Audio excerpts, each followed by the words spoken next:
Concord Players are putting on a production of She Kills Monsters in Concord, Massachusetts, running from November 7th through the 22nd. She Kills Monsters is a play about a woman coming to terms with tragedy through 2nd edition D&D. It'll tug at your heartstrings and be rad as the nine hells. For more information and to purchase tickets, check out their website at concordplayers.org.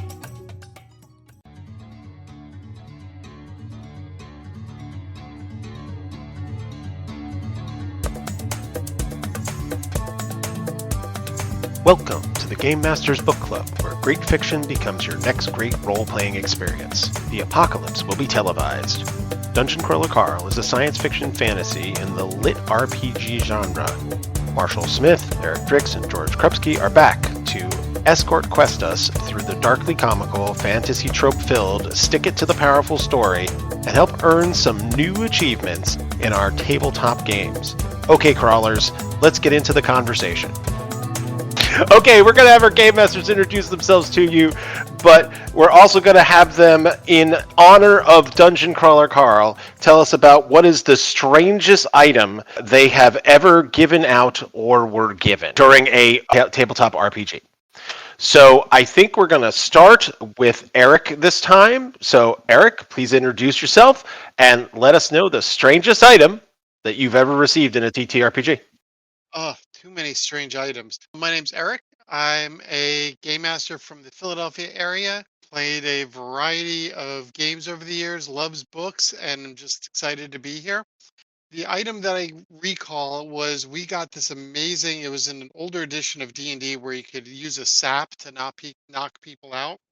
So we had a +3 sap of thundering, which meant randomly we could sneak behind people, knock them out. But every now and then it would emit this thunderous noise of 300 feet of noise, alerting pretty much every guard in the area that we just, you know, something was going on here, which was really the opposite of the intention of the item.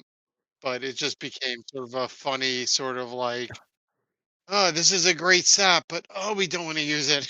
Is going to do the job, but yeah, that is definitely Yeah. an odd one. Marshall, would you like to go next? Sure. So my name's Marshall Smith. I've been gaming for several decades now, since I was a wee lad. I've had some professional publications out there in 7th Sea and Warlords of the Accorlands and Spycraft, Edge of Midnight. So those are my credentials. My wacky magic item is actually in the game that I am currently playing in which my DM, Reese Sosby, as just a wacky one-time thing, gave me a little magic item, which are a set of vambraces that are intended to be a child's toy.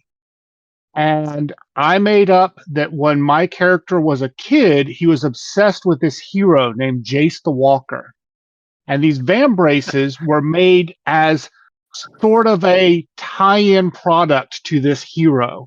And anytime you said one of the hero's catchphrases, it would emit these red sparks and just make this da-da-da-da. And theoretically, it's supposed to give you advantage on intimidation checks. I've never actually used it for that, but it has become such a key magic item for our entire group. It is just the most popular magic item. That's fun. That is totally cool. George, go ahead. Tell the people about your magic. Well, I'm George Krubski, and like these other guys, I've been role-playing almost since there were role-playing games, and probably about 75-80% of my time has been as a game master. I'm going to talk a little, not about the strangest, but about one of the stupidest things I ever saw given out. When I was in high school, I joined a game. I think there were 6 player characters. We were playing 1st edition D&D. Within those 6 player characters, there were 5 players had either a staff of power or a staff of the Magi, which... Yikes. Well, actually 4, because one person had 2. He had 1 for each hand. You know, if one of those things cracks, it's a problem. And they all cracked. I was the only player to survive. Wow. Wow. Oh my goodness. Yeah. We had we were all hyped up for this, what we thought was going to be a big fight. And the fight was resolved almost immediately. So there was all this tension. and the players just started fighting, like arguing with one another, and it escalated. And as soon as I saw it coming, I'm like, I vacate the vicinity. And blam! Yep. Oh my goodness. Yep. All right, well, my name is Eric Jackson, and I'm the host, and I also have been playing role-playing games for forever. And I have a habit of handing out bizarre items. I will choose one of my more recent ones. We had a halfling paladin who got a set of plate mail, which is, of course, every paladin's dream. And it had the ability to cast Bear's Endurance, which allowed them to do all of these wonderful, like, strength-based things. And it even caused fear, so you could stand up and roar. And what made this hilarious was that it shrank to the character size, and our paladin was a halfling. So this tiny little thing would growl and create what we called bearer as opposed to terror, as she screamed into combat as a halfling in plate mail. That is the first and most oddest thing that I've given out in a while, so I'm going to go with that. Nice. Let me talk about the book then, now that everybody knows who everybody is. The Apocalypse will be televised.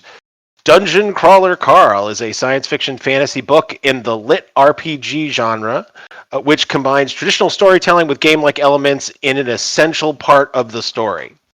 Carl and his ex-girlfriend Showcat Princess Donut survive the initial arrival of aliens, known as the Borant Corporation, and enter a dungeon-like game show, the winner of which receives control of the remaining resources on planet Earth. But this 18-level dungeon is a killer, filled with traps, puzzles, and monsters, but also filled with loot, magic items, and the ability to level up and take on better stats, skills, and gain magical spells and powers. There's also an audience, as Dungeon Crawler World is the biggest reality show across the galaxy. Now, Carl and Princess Donut, who gets magically transformed into a human-level intelligent talking cat, have to figure out how to survive with enough style to keep the universe happy and sending them loot so they even have a shot at surviving. Darkly comical, Dungeon Crawler Carl is an exciting romp and a comforting stick it to the powerful even as I'm trapped in this hellscape story that is unsurprisingly resonant with me here in 2025. Anyone have anything to add? I think that was a great recap. I think there's a lot of great themes in this book. You know, things like discussion of loss, survival, found family, identity, humanity, and just like you said, that whole notion of how do you sort of reclaim power when you feel powerless? Yeah, that sums it up really well. The tone of the book is interesting in that it is definitely a comedy. There is no question that it is a comedy, but it does dive into some darker and more serious moments, sometimes unexpectedly. So it was a surprisingly mature book for being such a goofy comedy. I will agree that that was one of my greatest concerns about the book. Having read a description of it, I had thought it was just going to be, here we are, murder hobos, blah, blah, blah, blah, blah, and it turned out to be pretty deep. George, do you have anything to add to our story analysis? No, your summary is a pretty good one. I haven't read the rest of the books, but obviously this just scratches the surface of what I think is supposed to be, an 8-book series, 10-book? In an interview on the Before We Go blog, Dinneman stated that he planned for the series to span 10 books, but, quote, nothing is set in stone, end quote. Well, George, why don't you talk to us about how you might take this lit RPG masterpiece? Can we call it that? It's quite good. Why don't you tell us about how you think you might be able to run a dungeon crawl for another group of Dungeon Crawler Carls? Mechanically speaking, you mean? Yes, mechanically speaking. As I've said last time, I tend to go old school. So I was thinking something like Paranoia has the right tone. You'd have to fiddle with the mechanics a bit. I was thinking about this. In Paranoia, you have a series of clones. I would probably convert that mechanic to like plot armor or something like that, because obviously as a game master, you want your players, you want to challenge them, but you also want them to get far. If they die too quick, that's no fun. I think that the AI, certainly it's got a lot of people that it can kill, but as I would have to assume that as favorites are picked, it wants those people to last for a little while. I know one of the later editions of Paranoia has something called perversity points, where if you do something crazy, you get a bonus. I think it's almost like D&D inspiration, but that could easily tie in with the likes of followers that the dungeon crawlers get. Or just the fetishes of the AI. Yeah, yes. See, that's almost the GM telling you, hey, here's how you're going to get those points from me. Lean into it. The other system I was thinking of was the, I believe, 7th edition, the most recent edition of Gamma World, which mechanically, I've never played it, but I've read it, and it ties in with 4th edition D&D, which is the most button mashing of the D&D editions, which I think ties in with some of the vibe of Dungeon Crawler Call. But more importantly, there's collectible decks of cards for treasures and mutations that can be handed out under certain circumstances. And I would envision that if I were running this, yeah, everyone's going to have their character sheets, but I'm going to be throwing treasure out probably in the form of cards that people can collect and shuffle around and use. So if I were going to run it, I would have to craft a system, but it would most likely be some version of Paranoia with elements of most recent Gamma World thrown in. That is insanely creative. That's fantastic. Go ahead, Marshall. Why don't you take on the challenge next? Okay. Immediately when I first started reading the book, my mind went to X-Crawl Classics by Goodman Games, which I've only ever played as a con one-shot. I've never tried to play a campaign with it. It is a fun, hysterical game. It was originally written for D20. Goodman also puts out the DCC, Dungeon Crawl Classics. So they've ported over to that and to Pathfinder. But X-Crawl Classics is about going through and solving a dungeon for a television audience. It is a little more WWE/Running Man than it is the kind of thing that Carl is going through, but it's mostly just changing tone. I don't think you would have to change any of the mechanics to do Dungeon Crawler Carl. It's already even DCC. Eric, what do you got for us? Oh, I bounced this one around, and eventually I just settled with just straight up D&D. But admittedly, I would modify some things. I would do starting everyone off at level 0 and slow build their skills and attributes even to get to that first level.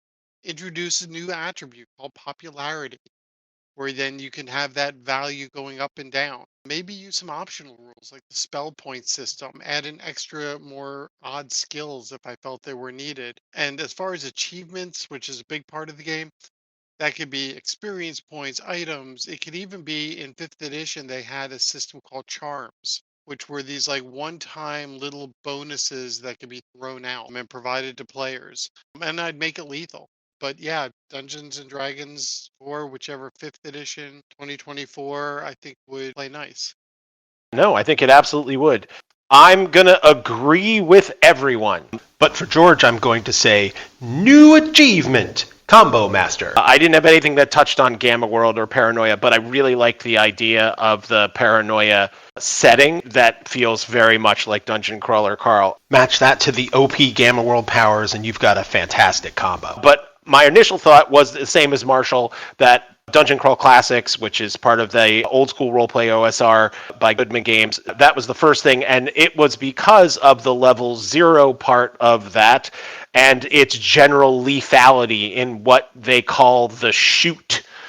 I've played this a couple of times, both as a Dungeon Crawl Classic and as a Mutant Crawl Classic, which is basically their take on Gamma World. So the Dungeon Crawl Classic and the Mutant Crawl Classic both have this beginning of the game where you start with 3 0-level characters, and you move through the game with this principle of lethality, is how they refer to it, which is these characters are not going to survive, and you've probably got 3 more sitting in a stack next to you. They're randomly generated. They've got a random skill, a random item, and basically almost random stats. And as you make it through the first one, if you make it through with a character or more, you get to pick one of them and then continue to play that as a first level character. So that felt very, very much like the first book of Dungeon Crawler Carl. Moving forward, I would probably go with Pathfinder over Dungeons and Dragons, Eric, not because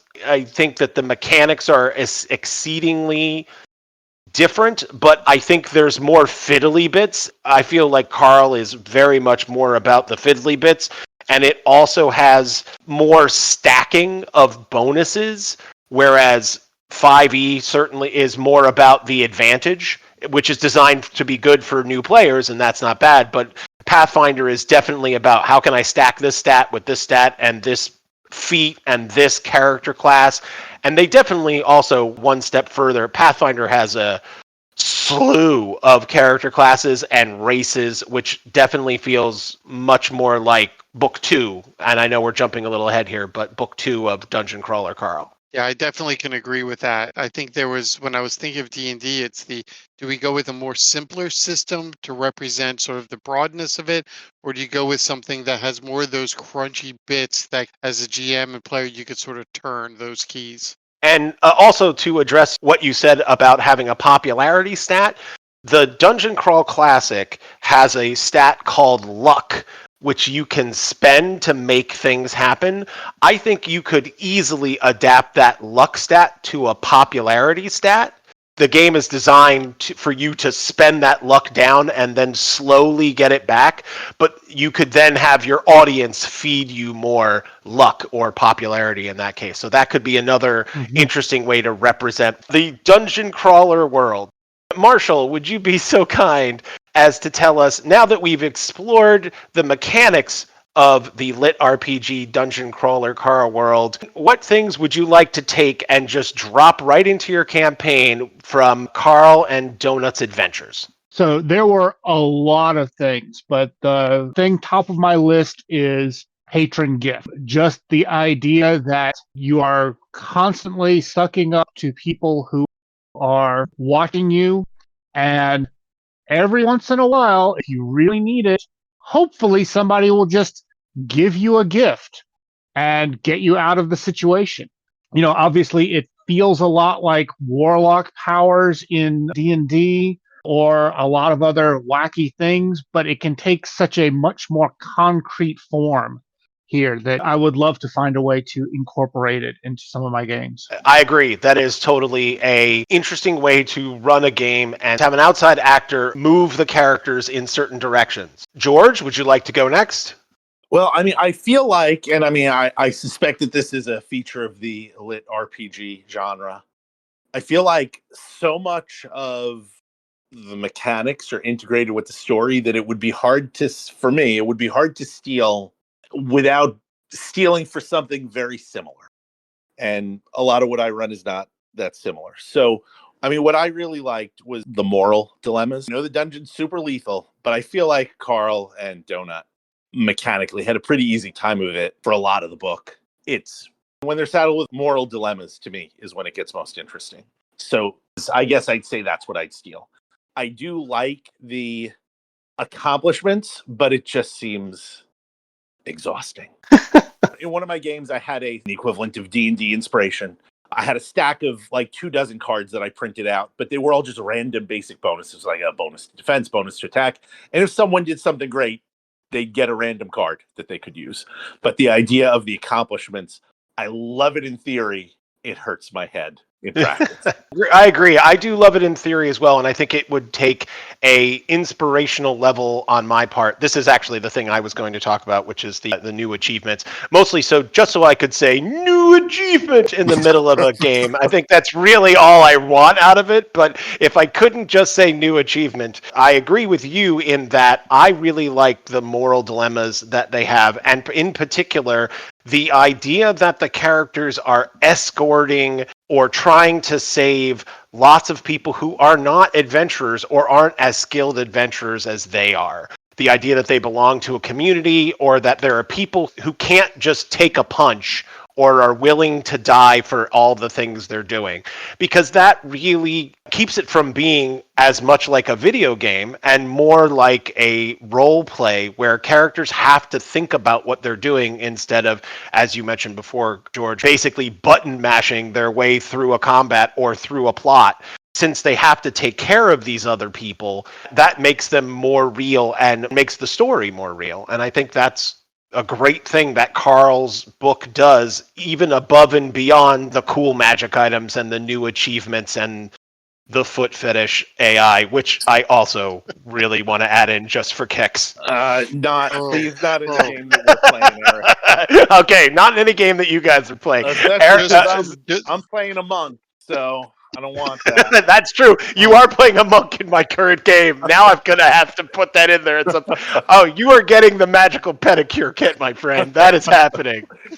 Eric? Yeah, first off, Eric, I can't believe you used that pun for just for kicks when talking about the feet fetish thing.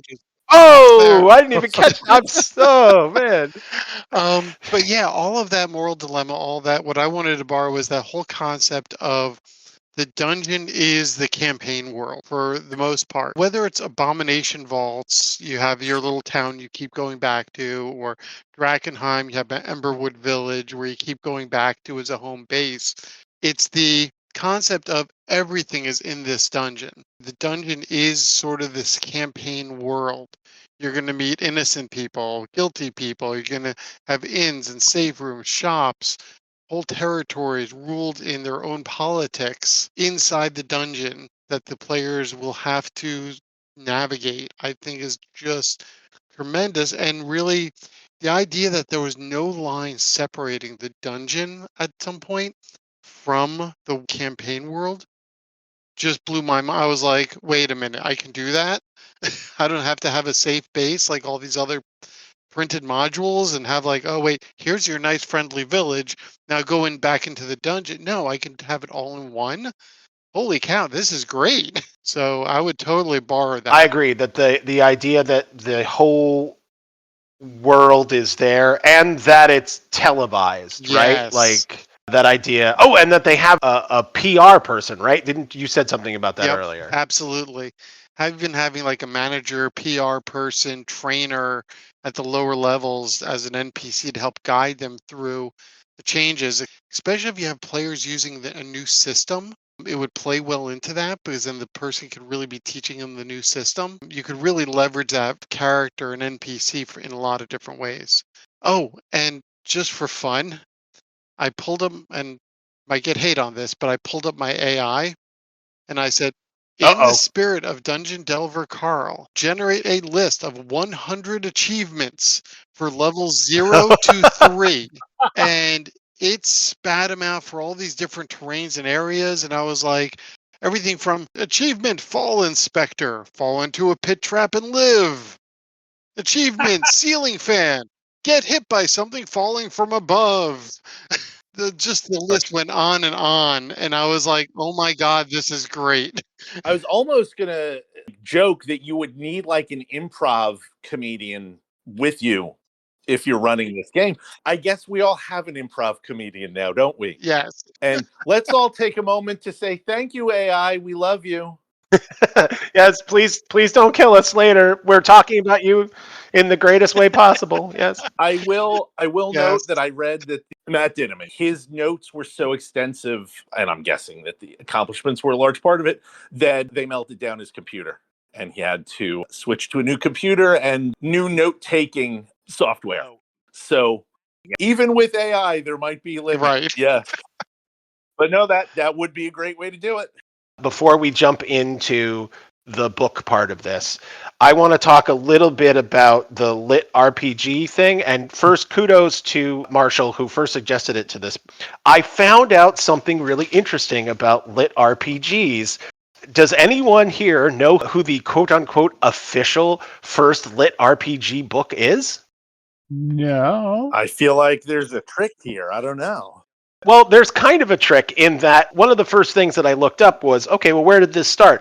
Well, apparently it first started with a book called Quag Keep by Andre Norton. And just to remind everybody, that's Andre Alice Norton, just to be clear.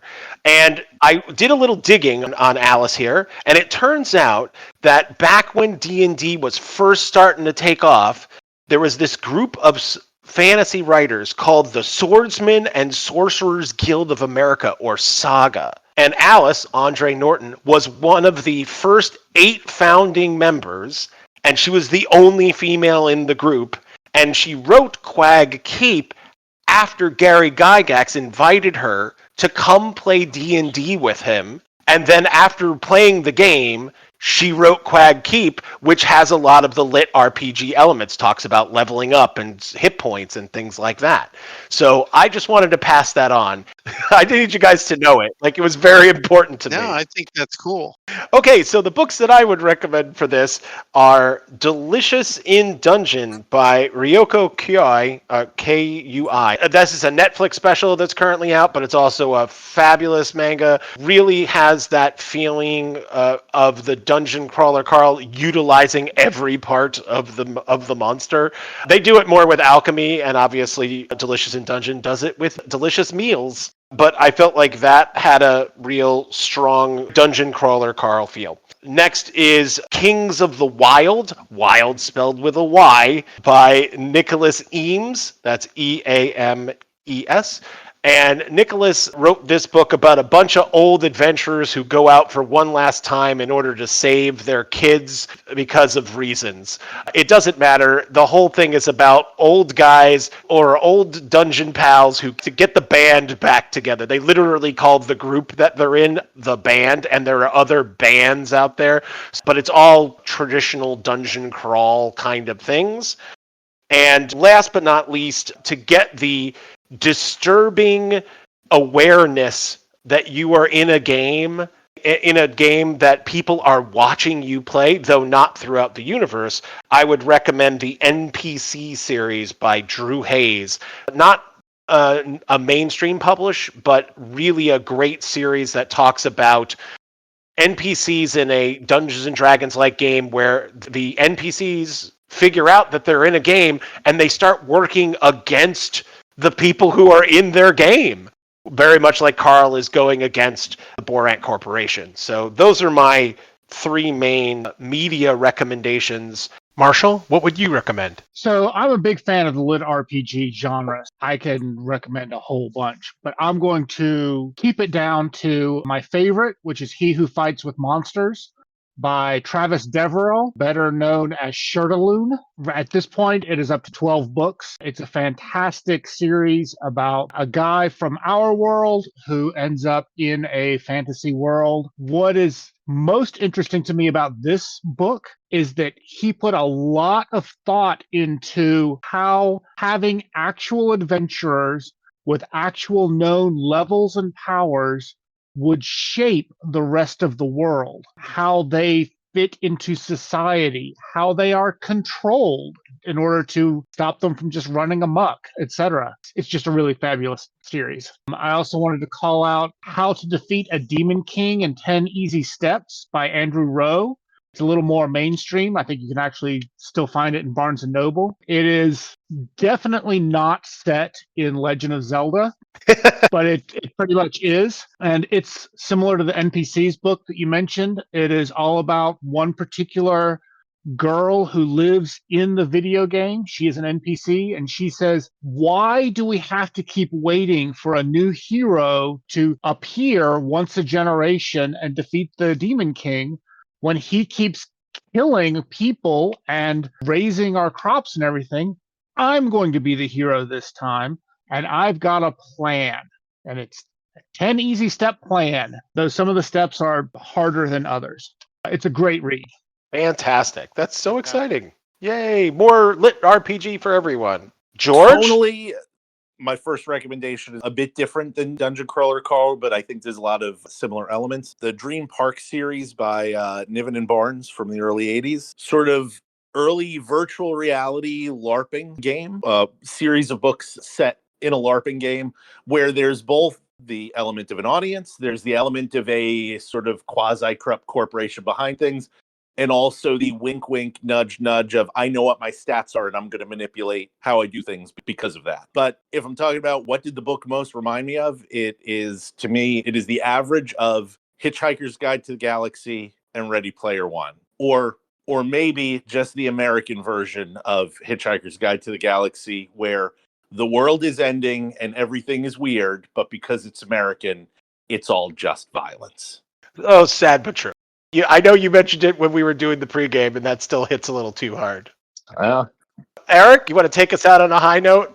Oh, I'm going right on a low note. No, kidding me? No. So Dungeon Devil Carl, I've read a lot of similar stories and themes, but I've never actually, this was my first introduction to actually lit RPG with the whole knowing calling out stats and attribute scores and things like that. So when I was thinking about this, I was hitting it and I went right to manga anime because the story is a little bit of a combination of an isekai story as well as sort of dystopian science fiction. So the first couple manga anime I started thinking of was Sword Art Online by Reiki Kawahara, where you have this whole like emergence into a game, and that's a popular one that I loved.